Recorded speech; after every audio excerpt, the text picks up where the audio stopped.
What's up, guys? Welcome to the Growth Minded Contractor Show. I'm your host, Ryan Groth, and I have a super awesome guest today. This is going to be an interesting episode. I have Michael Malone with Bluff City Exteriors, Endeavor Equity Partners, and former executive over at Owens Corning, and another stop or two on the manufacturing side of the business. Michael, welcome to the show. Hey, nice to be here, Ryan. Appreciate it. Yeah, so I want to talk a little bit about this because I think it's an interesting topic. One, that you came from manufacturing to contracting, and I want you to speak about that. And then I want to also touch on Endeavor Equity Partners. There's been a lot of PE groups coming into the space of roofing. It's super exciting. And then now roofers have a lot of potential options, a lot of options who to partner with and who the right partner is. Not everybody's the same. And I'd love for you to share all about Endeavor as well and just kind of cast that vision equity group that you guys have formed. Talk a little bit about yourself and your career and how you landed into the operational side of the roofing contractor part of the business. Yeah, I appreciate it. My background, when I graduated from college, I came back home. So I live in Memphis, Tennessee, went to the University of Tennessee in Knoxville. And then when I came back home, really was trying to find out what I wanted to do. And I got into sales and I really like sales. And it was all in a lot of what we were doing was new construction. So sold to new construction for years. I went to work for a guy who wanted to sell me his business. The guy was like a second father to me, great guy. And then 2008 hits, economy collapses. Half of our customers literally just went out of business. All these, new construction guys that we were talking to, and floundered around a little bit. And at the end of the day, I went to work for a large manufacturer, and part of that was just the stability of Mm. like anybody who's in a big corporate job, just having that stability was great. In my heart, I always wanted to get back to small business. And the funny thing, when you're working for a manufacturer like that, you're spending so much time with contractors. That itch never went away. I Mm. always wanted to be one of them. So for years, I mean, I was there for 13 years, and it was kind of like I'd get about 3 or 4 years in, and I'd start thinking, all right, I'm going to take that leap. I'm going to take that leap. And then something would happen within the company. I'd get some more responsibilities, and I'd say, well, let me do this a little bit longer.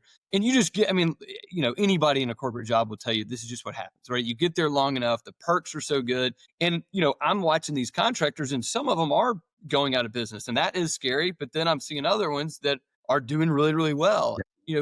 Towards the end of my time, I went from, covering the Memphis market to covering, with my reps, 5 states and then maybe 10 states. And then eventually the last few years I was there, I had the national accounts team. So we basically had all of the big national accounts when it comes to contract. You look at that list of top 100 contractors, and a lot of those were ours. Now I'm in the room with people who I'm going, these guys are like, this is the best, the best. Right. You talk about envious, right? Like I know how hard it was to get there, or I assume how hard it was to get there. And I really wanted a piece of that. What obviously has been happening in the last few years with private equity, that like our team kind of became the experts in that. Like everything that was happening with people getting bought and just all the behind the scenes and what that looks like. I was just super familiar with what was going on. And I honestly just got to a point where I just thought, if I wait any longer, I'm not going to go do it. I guess you could say I'm not getting any younger, right? So I knew that if it was going to have to happen, it needed to happen soon. And it just happened to be about that time that a couple of buddies of mine that I go to church with, both of them had sold their businesses in the past about 3 or 4 years earlier. They were investing. They had maybe 3 or 4 companies, not in our space, more in one was a commercial restoration, one was just real estate, like that kind of stuff. And they just asked me, they said, what is going on with all this interest in roofing companies? Yeah. And, I told them the good, bad, and ugly. And they just said, hey, if we ever found a company, would you want to come on board? And whether it was this or something else. And I said, absolutely. Like I said, if I'm ever going to do it, now's the time to take the leap. And they did say, look, we're a little bit different. It's a faith-based company. So it's just not like probably a lot of what you're seeing out there with all these PE groups. So that was interesting to me too. And so I basically talked to them it was a while. We probably talked 6 or 7 months. And anytime a deal would come up, I'd talk to him about it, and it wouldn't be the right fit. And then an opportunity came up with another company. And like, this is just the kind of things that happen, right? An opportunity came up with another big Fortune 500 type company. And it was like a VP level position. And you got to remember, I'm about as corporate as they come at this point. I've been there 13 years. Now, all of a sudden, I'm like, well, what do I do? Do I keep doing what I've been doing, which is good, but I'm kind of getting tired of it. Do I go and I get this VP thing or whatever? Or do I just go in the trenches, go try to find a small, roofing company to buy? Man, it was a lot a lot of hard, sleepless nights of trying to figure out what to do. They basically, I got to the point where they said, "Hey, if you come on board with us now, there's a company we're thinking about buying in Memphis. They're small, but they got a lot of runway. It'd be a good one to start with. We may get them. There's a 50% chance we do. If not, you can help us find somebody." And we were focused on the Southeast just because of where we live. And so I finally, after enough sleepless nights and praying about it, I finally said, you know what, I think this is what I need to do. And so took the leap. It's been amazing, going from working, with 20,000, 35,000. I don't remember how many people we had when I left, to me and like basically five You guys. got corporate card, you got, somebody pays for everything, solid income, you got all that, right? Do you think that working and seeing the contractors and, the ones that went out of business, the ones that were wildly successful, do you feel like that gave you a lot of perspective heading into it? Or do you think like it's almost like, man, I don't know how well I could have tried to have been prepared. Nothing would have prepared me for actually doing it. I'm just kind of curious what that experience might have done to serve you heading into this new endeavor. I thought I knew what to expect. Yeah, And obviously, there are some things that I kind of knew were going to happen, but it's almost like trying to explain to someone who's never had kids what it's like to have kids. Like, there's just no way to know unless you've done it. yeah. And I kind of feel like that with being an entrepreneur. I had no idea, and it's been fantastic. But man, I've What's been the learned most more in the different? past. Like different. I mean, because you're selling, you're building relationships, you're still performing, you're still like. But like, what do you think has been some of the major differences doing this? Well, I think the biggest thing is just so much weight. The weight on I'm my sure. shoulders. I mean, it's unbelievable, right? I mean, the short version is basically I got with Endeavor. I spent maybe 2 3 months talking to some companies in the Southeast, but then that one company, they're called Bluff City Exterior. So Bluff City is another name for Memphis, but we ended up buying them, and I basically went from being on the road in the Southeast talking to some of the contractors I knew to just saying, all right, 98% of my time is going to be spent with this company. Just every little aspect, and I will say that, my background was all roofing, and that's really all I knew. Yeah. And they do, we do a lot of siding, windows. Roofing was actually kind of a smaller part of it. And so I'm Oh, actually trying to grow that part, but it's been unbelievable. But I mean, it puts you in such a different mindset. Like, it's almost hard to describe. I drive down the street and I see a mom and pop, bookstore. And all of a sudden I'm thinking in my head, like, ooh, I wonder how much they pay, like their labor. Like, any little entrepreneur now, all of a sudden you're in their shoes and you're going, well, how do they do that? I just never thought that way before. ever before you're like, oh, look at that corporate brand. That's an interesting billboard angle. It's like they're doing that to these days. Now you're like, well, what about this guy who's, that's really Yeah, cool. That's really cool. Yeah. 100%. And I will say too, like, once you get in the trenches and you've got these people working for you, if you're small enough, like we are, I mean, one or two people kind of hold all the wisdom. So it's like you got to hold on to people. You don't want them to leave because it's like, well, we don't even know what we're doing. Anyway, it's been such a learning curve, and I will say that the one of the biggest things for me is just, I came in with all these ideas. And so, like, as we're, how it takes a while to close on a business. And so I'm spending all this time, putting these documents together and put these spreadsheets together and coming up with all these game plans. And then the day you get in there and you're like, well, which CRM should we use? There's like all these different ones. And which trade shows should I go to? And which speakers? And you get so inundated, and they're telling me, well, this is the marketing company we use. And I'm going, okay, that sounds cool, but I know this other one. Should we use them? And I got to assume every time I've talked to, that is good because of my background. I know a lot of people in the industry. So I make a lot of phone calls. Probably once a week, I'm talking to somebody going, hey, what do y'all do about this? Guys that are much bigger than me, and guys that are my size or whatever. I'm just, what do y'all do about this? And what do you think? And a lot of them are the same way. They go, hey, there's a ton of choices out there. You just got to make one and go with it and just test it. Don't, like, give it plenty of time. That's kind of what we're finding is just, I got a whole big list of ideas and we're just kind of trying to figure it out. So fun. So fun. I love it.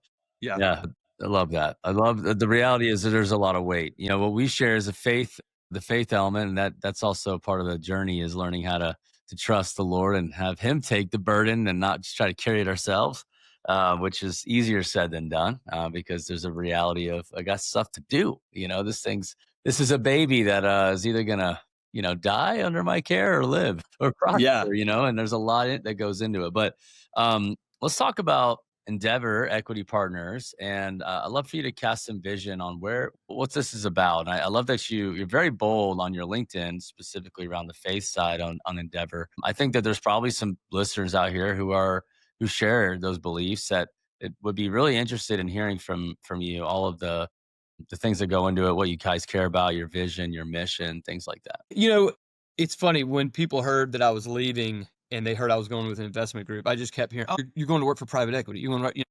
I think most of us realize private equity is that's a very broad term, Yeah. right? I mean, at the end of the day, we're just talking about investors. Yeah. We are the guys that I'm with are three or four guys that sold their businesses in the past, made some money, and said, "We're too young to retire. Let's do something." So it's like four or five dudes in Memphis. It's not like some big bank in New York, right? So when you think private equity, I wouldn't think that's really what we are. So I'll say that. But Hmm. from an investment standpoint, I mean, these guys that I'm with are, like you said, they're very strong believers. And they just said, I think there's a different way to do this. Hmm. So our company is called Endeavor, and that comes from the Tim Keller book, Every Good Endeavor. And, if you've ever read that, I mean, I think a lot of us grow up with this mentality or a thought, if you were a believer growing up, that like, you got missionary in Africa and they're like way at the top of the Christianity list, Yeah. and then like you go a little bit down, then you got your local pastor, and then you go a little bit down, and at some point way down at the bottom, you got your just everyday working man. Yeah. Guy in the marketplace. He's way Right, down on the totem exactly. pole, right? Most people's eyes. Yeah. Exactly. Yeah. And I mean, there's enough things in the Bible. I mean, one of the very first things in the Bible that God does is have Adam work, and work is good. A lot of people get that confused. They go, "Oh no, that was one of the first things that happened when sin entered." And like, no, he made work hard, but work was one of the first things God wanted Adam to do. So Yeah. we kind of cling to that principle. I mean, obviously, it's about the way we treat people. It's about the way we go about business. And look, when we're talking to other contractors that are interested in us, yes, there are some that are really attracted to that. Some, I mean, look, if they're not attracted to it, then it's probably not a good fit. If Yeah. they're like, yeah, okay, that makes sense. That's cool. I mean, we could probably work with them. I mean, it's not like every company we buy, everybody that's in it's going to be a believer. Like, we're not that naive. It's just we feel like if we all kind of at least have a lot of the same principles and we're all rowing the boat in the same way, we're doing it for a certain reason. This is maybe a little bit different than I think that kind of a lot of creates guys out there. it almost creates like it creates a built-in sense of like, we have a board meeting, Spirit's sitting at that table, and his rules or the principles that he has in his word are going to dramatically shape and govern this business. And I think that there's an implied belief like if we say all these things, if there's question about how to handle a situation or what to do with funds and resources or how our lifestyles are to be led or how we spend our money, like there's a lot that goes into that. I think shapes how you go about your business, and I feel like that's a very powerful thing. It's the only time I've ever been with a company that, before a big meeting, we'll pray. It's just very different, right? And Mhm. we share encouraging Bible verses. I told you at the beginning, like it's just been a whirlwind, right? And I will say that, like, my advice to anybody is just in this business, whether it's roofing or whatever it is, as an entrepreneur, you've got to have people to talk to. And if I have good guys to talk to, and I mentioned already, there's other contractors I'm going to talk to, but the guys that I'm with at Endeavor, I'm running around with my hair on fire about different things, and they are able to say, "Hey, we've done this before. Yeah. This isn't that big a deal." And you know them, right? There's a lot of trust there, it sounds like. Yeah, there's a ton of trust, and it's funny if anybody's owned a business, there's a lot of paperwork, right? Buying a new vehicle, we're doing whatever it is. It seems like I'm always signing something, and I kind of just got to the point where I trust these guys so much. I got this one guy who wants to go through every document with me, and I just said, "Hey, did y'all sign it?" And they said, "Yeah." I go, "Okay, good." Like, I'm good. Like, I don't, I trust you guys. I don't need to read the fine print on every little thing. People would maybe say that's naive, and I wouldn't want a different business environment. These guys are very close friends, and when you see things the same way, and you're encouraging each other in a certain way, there's just a level of trust there, and that's why I've never been in an environment like this that's so encouraging. But like I said, it still doesn't make it any less tough. I mean, we still have all of Yeah. the issues anybody else does. So yeah, for sure. But, I'll be honest, Ryan. Like, I told somebody the other day in the industry, working for this big Fortune 500 company and all this stuff, a buddy that, used to work with me and that was now a roofer. I called him about something and I said, "What are you doing right now?" And he said, "I'm going to a homeowner's house to collect a paycheck." And he's got a pretty good side. I mean, they have like 3 locations. Like, "Oh, you still have to do that?" He's like, "Man, I'm an entrepreneur. Like, I got to do whatever." Fast forward, so I don't know, maybe 2 months ago, a guy that I used to work with that I literally think the last time I saw him, we were at like the Ritz Carlton together. I mean, that's the kind of corporate stuff. Yeah. You know what I mean? And he was like, "Hey, what are you doing?" I said, there's a part of me that wanted to say, "Oh, I'm just here at the office, what." At the end of the day, I go, "Hey man, I'm holding a ladder for somebody." Like, I'm a small business owner now. I got to do what I got to do. I want to say the lifestyle has changed, obviously. God, the fulfillment is unbelievable. That part is something that I didn't expect. Like, I knew it would be fulfilling to own a part of my own company. Wow.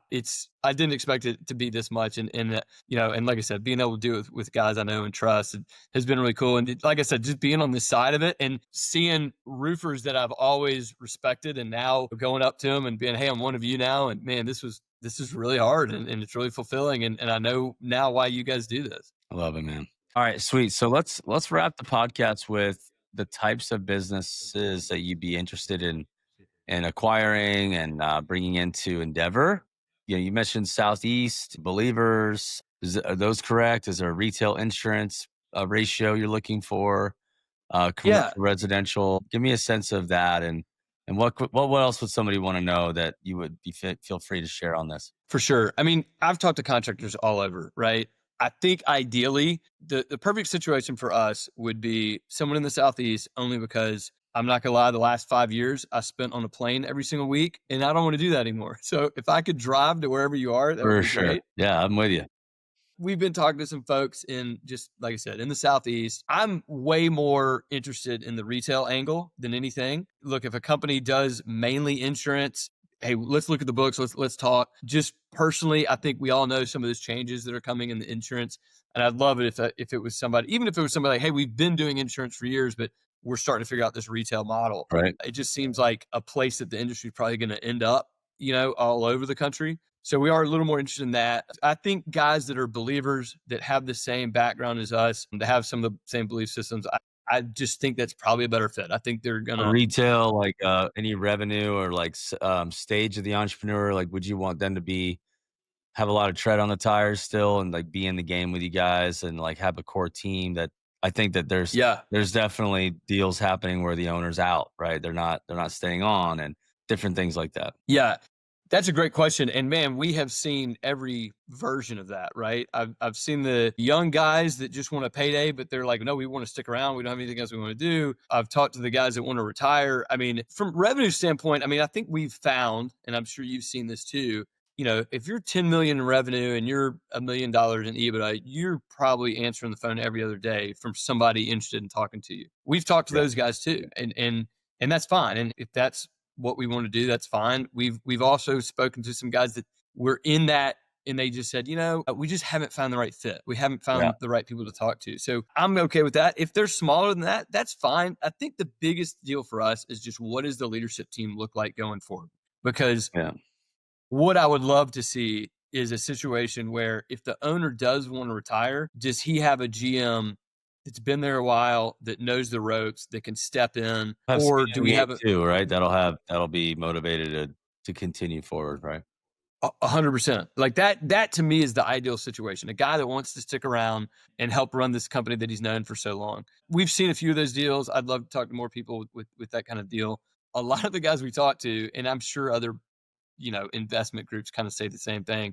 A lot of these guys, when I sit down with them, I say, "What do you really like to do?" And they go, "Sales and operations." And I said, "What do you hate to do?" "All the back office stuff." Like, I think that's basically everybody's answer. And I will say, like, that is the good part of working with an investment company like ours. We Yeah. take care of the back end stuff. We actually own one of the companies they own is a like a back office accounting. So like that runs very smoothly. There's a lot that I think we can bring to the table.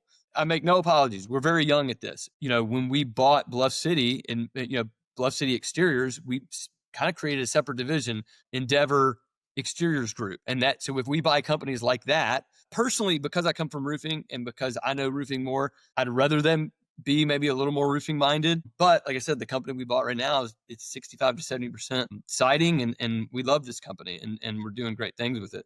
That's awesome. So Love yeah. that. Really cool. I think that there's a big part of the world out there in roofing and exteriors that would really resonate with the stage you guys are at, what you're doing. There's been some bad stories starting, five or so years ago now in 20. I mean, I remember during COVID, some of the first movers came in and it was not good. You saw it not play out well. And one of them even recruited me to try to be like a merger and acquisition guy that would like try to bring people on full time and absorb my business and put me like, and it was just like sounded cool, because you can be a part of something bigger. Then you see some other groups that seem super successful in another like HVAC and whatever. And they're actually, some of them are actually kind of falling apart right now. It's not going great. Some are going great though. So it's I Yeah. think at the end of the day, it's all about the leader and do they know roofing, and are they going to leave the brands alone? Are they going to centralize CRM? Like, what are the phases of growth? And that people are going about it differently, and it's been really interesting to watch. How can people get in touch with you and begin a conversation if they just want to get to know you and connect with you? What would you recommend? For sure. I mean, I go to LinkedIn, Michael Malone, Endeavor Equity Partners on LinkedIn is probably the easiest way. I'm usually pretty good about responding. One of the things we did was at my old company, we had a big long spreadsheet of just all the different players out there. And it just felt like we were updating it almost every other day. And the funny thing is like that, there is no official list. I mean, I used to call my contacts at ABC and Beacon and SRS and go, hey, did you hear about this one? And they go, oh, no, no, no. Well, did you hear about this one? And it's like we're all trying to add this list of these huge, and you talk, just like you said, you talk to some guys and it went great, no complaints, they love what's going on. You talk to some others and they say worst mistake ever made. Yeah. Obviously there's just so many things that go into these acquisitions, and I'll say some people just call me and they say, I just want to know, like, what do you think my business is worth, like what kind of advice, and we've been able to do that as well. Cool. There's also a lot of companies that'll do that for you. It's good. Well, connect with Michael Malone, guys, Endeavor Equity Partners. It's really good to connect with you, and it's good to hear the corporate to entrepreneurial transition. And entrepreneur, of course, myself. And when you're describing it, I'm smiling because I'm like, yeah, I totally feel you. I totally understand. So super Yeah. fun. I love it. Well, thank you for your time, and for those of you guys watching this show, like, share, subscribe, comment. Let us know what you think. If who else you'd like for us to interview, if this was helpful content. So, Michael, thanks for your time, man. Cool. Thanks, Ryan.